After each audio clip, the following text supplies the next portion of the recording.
Assalamualaikum warahmatullahi wabarakatuh. Selamat siang Bapak Ibu dosen penguji uji kinerja pada PPG dalam jabatan 2020 UPI Bandung. Perkenalkan, nama saya Aryo Suseno, asal dari SMK Negeri 1 Kota Tangerang Selatan dengan nomor PG 2015 06 48 3748. Terima kasih Bapak Ibu atas perhatiannya. Wassalamualaikum warahmatullahi wabarakatuh. Ya. Yuk kita mulai. Assalamualaikum warahmatullahi wabarakatuh.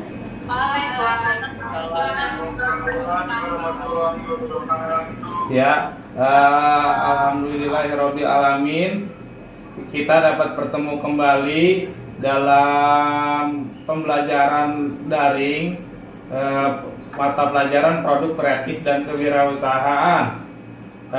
Dalam hal ini ya, kita harus jaga kesehatan ya, karena masih masa pandemi belum berakhir sampai saat ini. Bapak mohon semuanya tetap jaga kesehatan, memakai masker, sering cuci tangan yang itu ya, yang aman. Pokoknya kita harus jaga-jaga diri ya. Kita mulai saja langsung. Untuk Dapa silakan pimpin doa. Silakan Dapa pimpin doanya. Ayo Dapa pimpin doa. Sebelum memulai, ya baik Pak. Ya. Sebelum memulai pelajaran, alangkah baiknya berdoa menurut agama dan kepercayaannya. Mas berdoa dalam hati. Mulai.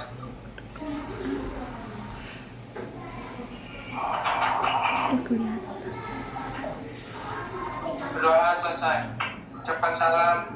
Assalamualaikum warahmatullahi wabarakatuh. Waalaikumsalam warahmatullahi wabarakatuh. Ya, alhamdulillahirabbil alamin ya. Terima kasih banyak Dava atas perhatiannya, atas doanya. Semuanya anak-anak, terima kasih banyak ya. Sebelum memulai pembelajaran, ada baiknya Bapak memberitahukan dulu untuk tujuan pembelajarannya ya. Tujuan pembelajarannya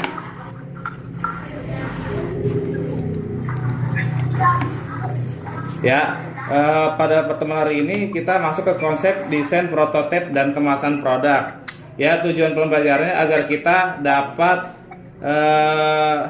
menganalisis konsep desain, prototipe, dan kemasan produk. Yang kedua adalah kita dapat mempraktekkan desain, prototipe, dan kemasan produk. Itu ya. Bapak absen dulu ya. Bapak absen dulu. Pertama, Jagarita hadir, Aisyah, Andin, Anur, Dapa, Dewi, Gendis, Gina, Lintang, Ning, Putri, Rehan, Audi, Rahma, Siva, Tasya, Najla. Ya, hadir semua ya. Terima kasih banyak. Ya, Bapak ulangi lagi ya. Tadi tujuan pembelajarannya apa? Kita dapat menganalisis konsep desain dan prototipe produk. Ya, yang kedua adalah kita dapat mempraktekkan desain, prototipe, dan kemasan produk barang dan jasa. Seperti yang kita ulas yang kemarin, pertemuan kemarin, bahwa hal ini sangat penting ya, karena mata pelajaran produk kreatif dan kewirausahaan ini berhubungan dengan yang namanya praktek. Ya, seperti yang kakak kelas kamu sudah pernah belajar di pertemuan saya tahun lalu, itu kita membuat praktek. Karena masa musim pandemi ini, maka prakteknya mungkin nanti kita kondisikan dalam jaringan. Ya, untuk perhatiannya semuanya ya. Jangan ngobrol, coba jaga Dita, Bintang, Rehan. Ya, perhatikan PowerPoint saya berikut ini. Ya. Nah,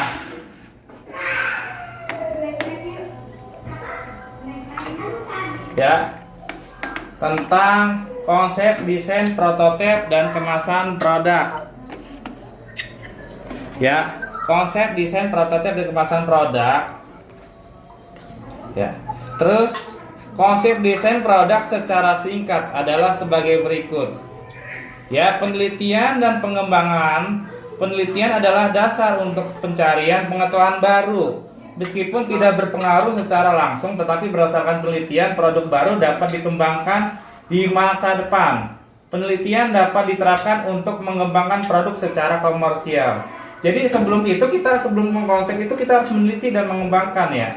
Itu penting ya, karena untuk hal-hal yang sangat penting, kita untuk desain produk itu harus diteliti dulu ya, dan dikembangkan. Jadi tidak sembarangan asal membuat.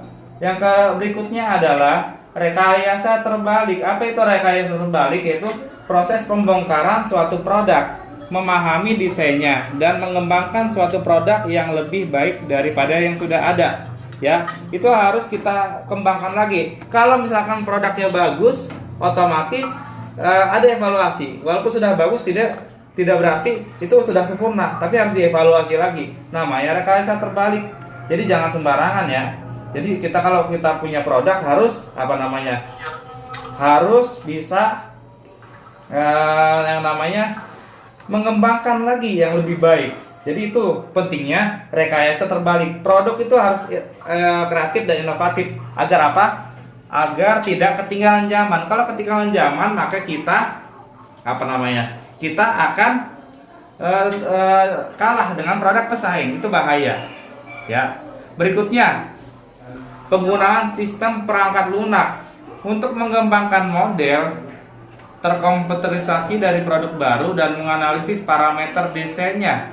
Ya, kita harus menggunakan namanya sistem perangkat lunak. Kenapa? Karena dengan perangkat lunak kita mendesainnya itu enak. Ada softwarenya.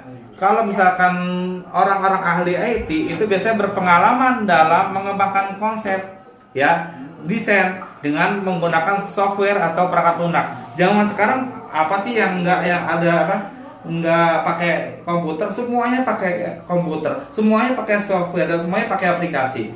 Hal itu sangat penting ya. Dikarenakan apa? Dikarenakan semuanya itu sesuai dengan zaman. Zaman sekarang apa? Zaman sekarang itu ya kita harus menggunakan IT untuk membuat produk desain, prototipe dan kemasan produk. Kemudian perlu pendekatan secara sistematik untuk mengintegrasikan semua proses desain produk dan proses-proses pendukungnya. Desainer harus memperhatikan dan mempertimbangkan semua aspek siklus hidup produk, termasuk di dalamnya apa? Ada aspek kualitas, ada biaya, ada jadwal, dan ada kebutuhan konsumen.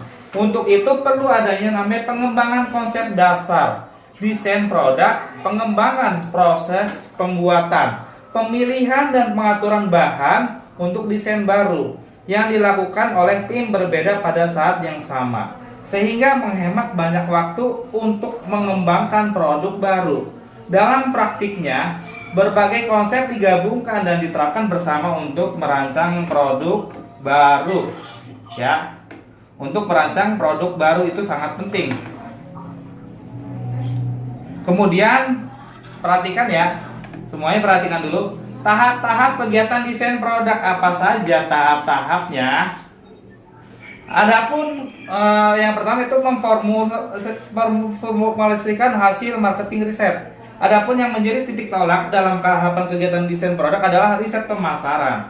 Untuk mengetahui produk yang diinginkan pelanggan, produk desainer dapat memperoleh data dari riset pemasaran yang langsung berhubungan dengan pelanggan. Jadi riset pemasaran itu langsung berhubungan dengan pelanggan, langsung mengenai konsumen. Riset ini dilakukan baik untuk produk yang betul-betul baru maupun untuk produk yang sudah ada.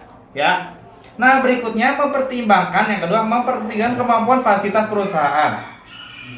Untuk melaksanakan kegiatan pembuatan suatu produk, maka desainer harus mempertimbangkan kemampuan dari perusahaan itu sendiri. Di antaranya apa? Tenaga kerja, mesin-mesin, peralatan penunjang dan perkakas lainnya. Ya, dalam membuat produk